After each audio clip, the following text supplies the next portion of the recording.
Ladies and gentlemen, you are about to witness some scenes from the next attraction to play this theater.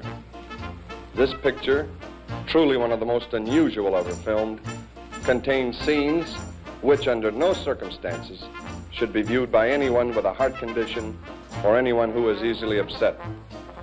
We urgently recommend that if you are such a person or the parent of a young or impressionable child now in attendance, that you and the child leave the auditorium for the next 90 seconds.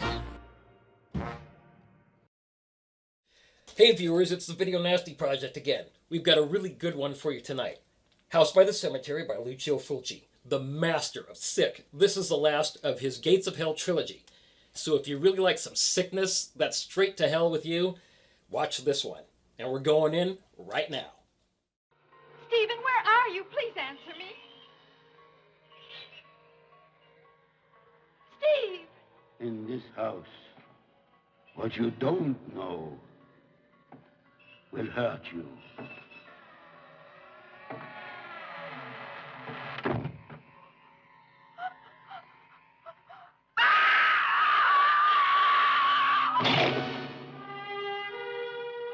It was to be a getaway dream. It's becoming a runaway nightmare. Do you see anything? Some old steps going down.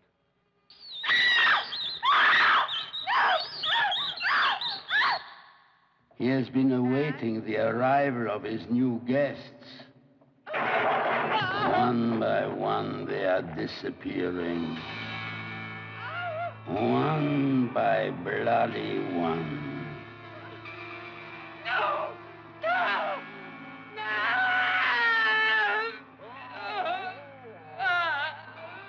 When you move to this house, before you get locked in, There's someone in here, read Mommy! the fine print. Mommy, hurry!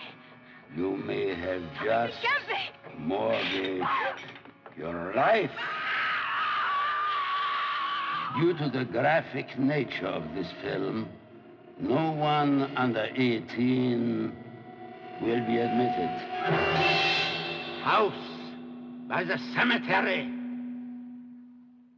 Hi, we just saw The House by the Cemetery, Lucio Fulci, 1981, and it was moist as fuck.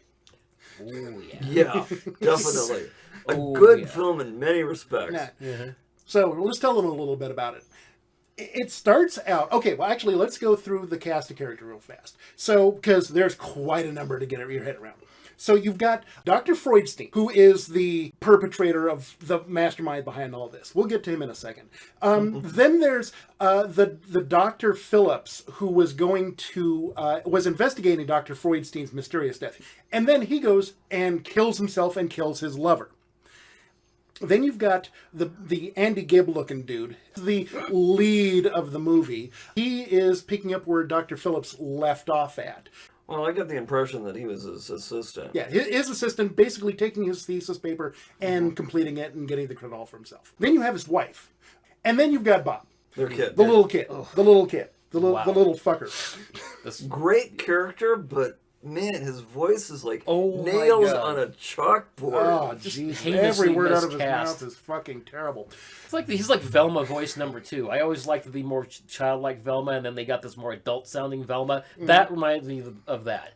The voice actor in Italy doesn't sound anything like that. If you listen to the original Italy track, it sounds fine. But the American dub was an older woman doing the kid's voice. And it sounds fucking awful. Oh, no wonder it sounds terrible. They should have got a kid. Yeah. And then the last of the significant characters is Anne the babysitter. The movie implies that there's something to her that there's more than meets the eye. Very much appears to be kind of in on what the hell's going on in the basement. But then she goes and gets killed in a very vile way. In a very vile way. And it's like, well, wait a second. I guess that's not what was happening. But I always expected that to happen to her because May, who was in that town in Massachusetts, is looking at that bland clothing store, those dummies, and one of the dummies looks exactly like the babysitter. Right. And the dummy's head comes off in a very bloody fashion, and it's all meant to imply something really bad is going to happen. And then in comes this babysitter's a spitting image of this dummy. And oh shit, she's gonna lose her head. Foreshadowing. Yeah, Yeah, they big pretty much bludgeon you over the head with that. There's no way you can infer anything else. It's gonna be Jack the Ripper time on this chick. Yeah. You just don't know when. And then there is May, the last significant character, where I think she's a ghost or some sort of phantom personage, because nobody else ever sees her in town except for Bob, and she sees the shop window dummy getting decapitated, and picks up on, no, don't go into the house. Now, was she the daughter of the doctor, the Dr. couple? Freudstein? No, the couple at the beginning. No. So she's Dr. Freudstein's I think. baby. Because Yeah. I got the impression she was taken out of time, like she's in some kind of unstable, like field of time where she steps between eras. You know. Right. Yeah, a little bit like the William Cat House movie. Yeah. A Yeah, little bit. yeah. I mean, it's happened in movies before where you're someplace and then you step into another. Well, there's another definitely dimension. a very, although she never calls the older lady mother or mom, there's definitely a mother-daughter type relationship that's going on between May and the older lady, who we finally see at the very end, revealed as Mrs. Freudstein. It's implied that they're mother and daughter. And the thing is, we're not necessarily being any less coherent than the movie. Yeah, the movie is really a random hodgepodge of stuff that doesn't quite go all the way, doesn't complete the sentence, it's complete, it's there, there's a linear story, but there's a whole bunch of what the fuck. And I always got the Yeah. impression that May didn't know if she's dead. She didn't know it. Right.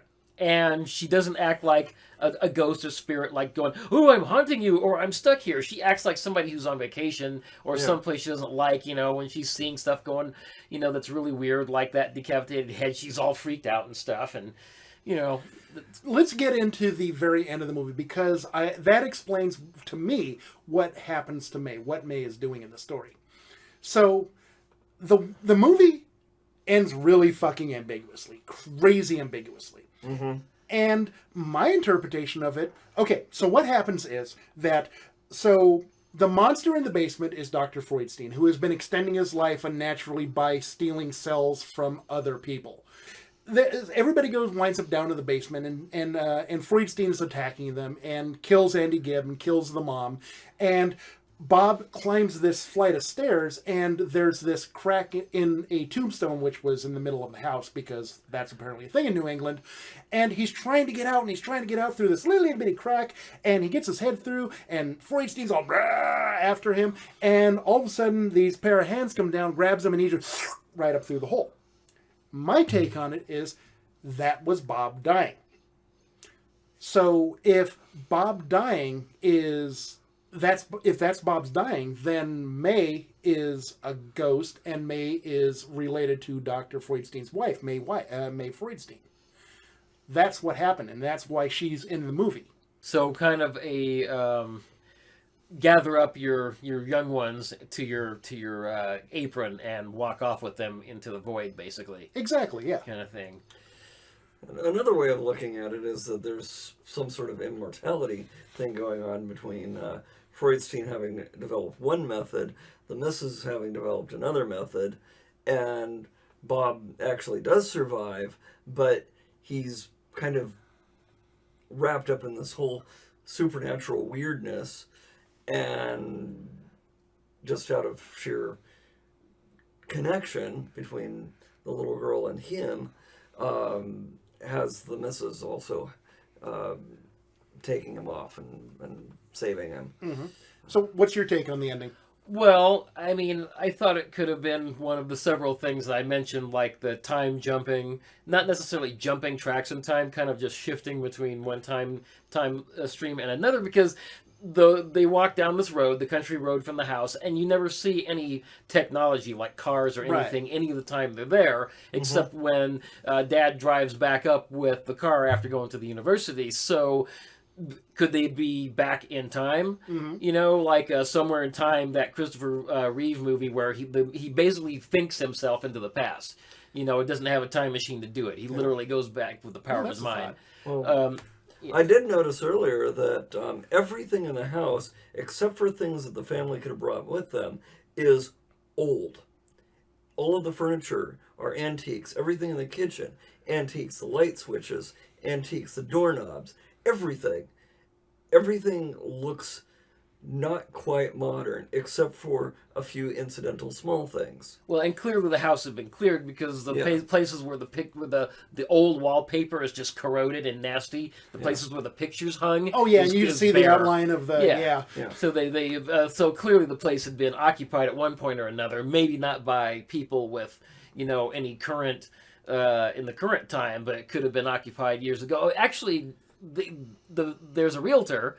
And she had a hell of a time trying to get people, I guess, to rent that house. Yeah. And her assistant was saying, "I told you, they're going to want to get out of there." Well, that's because there's a monster in the basement behind a couple of 2x4 planks. Yeah, and we forgot to mention the realtor. She gets it. Yeah. In a really nasty way. In fact, she gets my it in the God, way yeah. on the trailer. Where she gets her foot stuck in the tombstone and the killer moves in. And it's just like, oh yeah. And she basically creates the crack that Bob goes through later. Yeah, and and I view she that. got it. Yeah, and I view the crack as being kind of symbolic of Bob being reborn, because he's going through an opening that's roughly vaginally shaped, and head first, and coming out into the light from the darkness. That's as good as interpretation as everything else we've come up. There's no clue what the hell's going on. Well, the one thing I think is this is like Poltergeist. She disrespected this tombstone by backing over it with her vehicle and said, basically words to the effect of, "Oh, damn this tombstone. Oh, well, fuck you," and drives off to her place. It's like going the old Indian burial ground, and so this, creature comes up and does her in for backing over the tombstone marker. It's not his, not really under it, but, it's kind of revenge. And it's an interesting thing that it's a different tombstone, his own, that acts as the instrument of her doom. And the thing is, Mace says Dr. Freudstein's not buried here. Yeah, Right. Said that a couple of times. he's buried in the basement in the house, And so she, even though she he's got clearly a knew. marker in the graveyard. So you say that it was like a little bit like Poltergeist. My take on it was kind of a mashup between the Amityville Horror and The Shining a little bit. Yeah, You there had is your a bit of haunted, that. yeah, you had your haunted house. I mean, Bob is kind of your Johnny Redrum kid. Yeah. So yeah, it is kind of a little bit of mashup of May that. is a little bit like the "come stay with us forever and ever" girls, It just wasn't quite as well executed as Kubrick would have done. And this movie flew by pretty quick because I gotta tell you, I did dig some of the quiet scenes between the couple. When they're in the bedroom and they're talking, and the husband goes to the window and then he comes back to the bed, and he doesn't say anything, he just touches her. It's silent for a few seconds. I loved that. Yeah, no, That was really well done. It was shows it's the- so well framed. It's a very affectionate scene. Yeah, it's pure affection, and you just don't get that in a lot of horror movies. It's well framed. The acting spot on. Some of the close-ups. Oh my god. Oh yeah, the cinematography in the thing is fucking gorgeous. It's Fulci phenomenal. had a great eye for this. I mean, there's like scenes where like the close up of the eyes just back and forth. Oh and my back god, and those forth. eyes in the dark. Just the doctor's eyes. Oh my god, that is just so. And there's some That would great make me there's some shit. great bits with glances between the dad and between the babysitter and the mom, and close-ups on and Bob's eyes, and wow. Also, another thing that I have to point out: this has an absolutely fantastic set. The setting is gorgeous. Oh yeah, the art design is great. I And love the that. house looks great on the outside. It's wonderful on the inside. There's all sorts of beautiful antiques. All right, so you say the eyes. That is one of the many, many, many, many questions I have about the goddamn movie. What the hell was up with the ice? It was never explained. The babysitter is cleaning up a pool of blood. The wife comes in and it's like, oh, what are you doing? I made coffee. No problem. And she keeps going back to clean. It's like, do you not notice the huge trail of blood in your living room? Yeah. The father hears noises and gets up and kind of does a patrol of the house, comes downstairs to the kitchen where the babysitter is prying the 2x4s off the door, and he just, hey, and she turns around, oh, and he just turns and leaves. Yeah. What the fuck? And then then Bob takes forever to get to the cellar door where the babysitter is being stalked by this killer. She's pounding it. Let me out of here! Let me out of here! Boom, boom, boom, boom, boom. He's like, grabs a doll and says, "Come on, we gotta go rescue Grabs the his gun, babysitter." looks at his gun, little toy puts- gun, yeah. grabs a doll, and a flashlight. then he gets caught in the cellar not once but twice. And I'm thinking both times you deserved it, you little fuck, for taking your time getting to the babysitter. Now she's dead thanks to you. It's your fault. You know, Also, you little another bastard. weird thing is after the babysitter gets killed, there's blood everywhere because she got decapitated. Bob tells Mom about it, gets her to follow him down in there, and there's no blood at all. One of the other weird things that I had that was never fully explained, the Andy Gibb is, everybody asks him, like, oh, hey, you're back in town, you're doing more work, and he's like, Yeah. no, I've never been in town before. Oh, how's Yeah. your daughter? Oh, I don't have a daughter, I have a son. And this keeps going on and on. Yeah. And all that it strongly implies that he was here, but he's always denying it, and nothing ever comes of it. Well, I bet I know what that is. He's actually a reincarnation of Dr. Freudstein. Oh, but wait, but Freudstein's not dead though. Well, maybe he's an externality of Freudstein. Maybe Freudstein made him. Remember, Freudstein was making people in the basement, or he was killing people. He was killing kids, and he might have made this body or possessed him. Here's another way of looking at it. Another weird. Of course, a lot of our interpretations are weird. Maybe Freudstein actually did die in a spiritual sense, but did not die in a mental, physical sense. Oh, and Andy Gibbs his soul reincarnation. Lucio Fulci, friends. No fucking sense whatsoever. Oh yeah. Yeah. Well, I mean, since he's saying that Andy Gibb here had a daughter, and we know May is the only girl in this movie connected to a major character, that's got to be the daughter, which implies that maybe Dr. Freudstein isn't ancient, maybe his wife isn't ancient, maybe they reincarnated over time, or they jumped time tracks and they went from the 1800s to the 1970s. At a point, because if you look at the age on the tombstone of the death, it goes 1860 to 1915. That's 55 years. And, Andy Gibb isn't that old. He's probably in his late 30s. So what's to say that they didn't jump into the future temporarily while, through that house, do some stuff, they wander around with their kid, and then they step back in the house and they're back in the past where they age and they're aging normally, and then they fall dead, and then this guy comes who looks exactly like this doctor. Who the fuck knows? Yeah. There's so many different ways you can look at this. But the thing is, I don't care. It was a great movie. It's I just so let fucking it good. wash over me. It's like, okay, it doesn't make any sense, but it's so stylish and so slick and so Yeah. moist. And the soundtrack is gorgeous, and the set is gorgeous, and the acting, except for Bob, is good. And it's just this. Bob's acting was good except for whoever dubbed his damn voice. And there's so many and when the babysitter's head falls off, it makes this snapping crunchy sound. The film is both crunchy and moist. I mean, you get the best of both worlds in here. And I would watch this right again. I'm actually in the mood to see it a second time, but I would love to hear it with Lucio Fulci's voiceover if he did like a commentary track. I would love to hear what he was thinking when he made this. I was doing a little bit of acid back in those days. Drinking a little too much grappa. That's what we do. Your favorite death. Oh my god. Oh, that's a good one. I'm gonna have to go with the babysitter. My God, your head got literally Blood sawed everywhere. off by that knife. And I mean, the build-up for it was so good. I mean, tremendous build-up, just walking casually up the stairs. I mean, it was like floaty head cam. Since that actually also is my favorite death, but you've already taken it, damn you. I'm going to have to go with the very first death of the woman with the knife through the head and out the mouth. It starts the movie off with a great bang. It's just like, holy fuck, where did that come from? And it was so sudden. It's like all she does is open the door and then bam. Yeah, Like, yeah, that's a what the Fulci. hell? It's a Fulci film. All right, mine. You want? Okay, guess on mine. Bob's death, which isn't necessarily gory. It's now, okay, this is unusual for me because I usually love the knife out of the neck or the...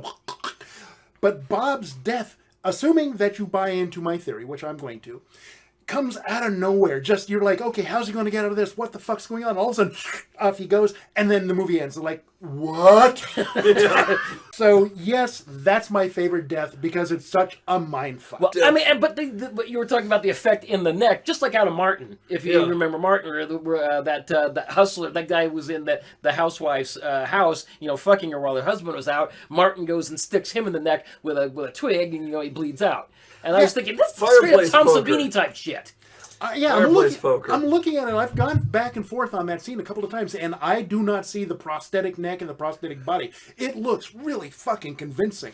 Oh, and even the bit where Andy Gibbs gets his neck ripped out by the monster. It's just like, that was also really well done.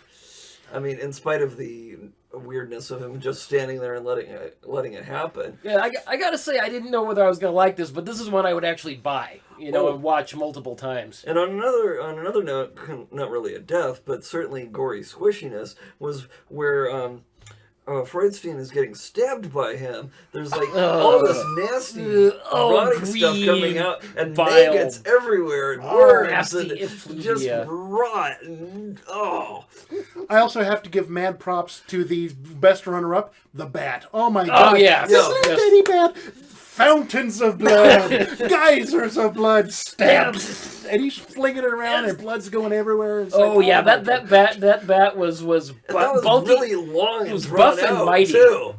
That was like the best bat ever. That was like the most buff and mighty bat ever in the history of cinema. This fucker just would not give it up. I will not die, even though I've got blood everywhere. I will not die. Stab me again. And of course, then the mom gets it. Every single stair on the way down, the secondary stairway under that tombstone, just poof, poof, metal stairs at that. It's just like her head's just like, just wincing every single time it happens. Oh man, and the nice big pool of blood under her face, face planted next to her face planted dead husband, and. When Dr.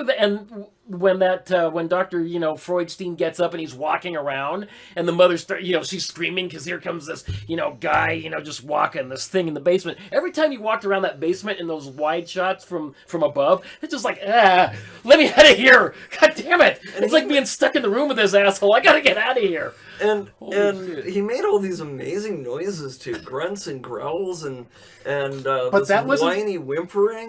That wasn't the creepy bit. Was the grunting and grinding? Was the he cried like a little girl, and that was far more effective than. Oh yeah. You get the long shots of the house, and then the wife is wandering around, and she's freaking out because there's this crying monster in the basement, and it's really creepy. Yeah, the one scene where he's deliberately trying to frighten the mom in the kitchen, he's making just this tremendous racket.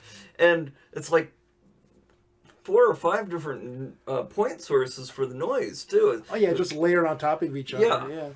Yeah. I mean, you're not really sure where it's coming from, but, I mean, he did a great job of having some of it sound like it was coming from the ceiling, and others from the floor, and others from various points on the wall. It was like... What the hell? Is it in the basement or not? No wonder the realtor had problems getting rid of the house. Damn. Just tear the thing down. Save souls. Another thing that I picked up on is there's all these old style shipping crates and packing chests all over the house. It's like various people had been trying to move in there over time. Probably from the same realtor agency, and disappearing. And Andy Gibb inherited the pile of research, and one of the things that the assistant pointed out very specifically was the list of missing people. So this has been going on for a while. Yeah. Which means that now they get to be added to the list. Mm-hmm. And then the system's going to be, I wonder where that guy went. Oh, well. And he was trippy, the way he'd talk, oh, hi, what are you doing here? Oh, this place is closed on Sunday. you know, and he's just very kind of dodgy, you know, but basically a good guy. But just the way the actor talked, it was kind of stilted, and I loved it. It added this kind of weirdness to it. Very. Well, we've got 2 more Fulci movies on the list coming up. One of them's in this section 2, and one of them is Zombie Flesh Eaters. So we'll see if those 2 live up to this. Oh boy, that's going to be a tall order. Yeah, I mean, But then it's Fulci, you know, so give the man the ability to, you know, keep everything on an even keel. Mm-hmm. So do you have anything left to say? Right there. Yeah, that's pretty much my thing. this is solid. Damn. Weird, but definitely worth it. All right, there we go. Awesome all around. Yeah. Does House by the Cemetery belong on the Video Nasty list? In terms of content, yes. In terms of being jailed or given a fine for having it, nah, it's as average as it gets. It is definitely a nasty movie. Some of the death scenes are pretty brutal and graphic, but on the other hand, it does not deserve to be censored. It does not deserve to be on a banned list. I'm going to be the counterpoint to you two guys. Yes, I'm going to put it on the list because that is nasty as fuck. Throats ripping out, squirts of blood, trails of blood, fucking snail bloods everywhere. Oh my god, so yes, nasty list. Gone. Hard time. Did you like it? Hell yes. Did you like it? Oh, definitely. I liked it. This is a fucking awesome movie. Of the 3 Gates of Hell movie, I think this is probably the middle. I think it's The Beyond is the best. This one is solid in the middle. And then City of the Living Dead, not so much. This is a good film on many accounts. There were moments where I could not predict the plot. There were moments where I'm like, what the hell is going on here? It had good, solid characters. I mean, this is a good movie on many different levels. All right, there you go. I mean, I gotta say, it had me guessing a few times, and that bat part just kept going and going. Like, oh my so god! Much blood. And boy, this movie is juicy and squishy and moist. There's blood everywhere. It is a moist. They should just call it Moist Film Limited. All right, 3 thumbs up all around. Oh, fucking hell awesome yeah. flick. All right, we'll catch you next week, guys. We promise to satisfy your hunger, your thirst, your sweet tooth. So visit our refreshment center now. Let's go!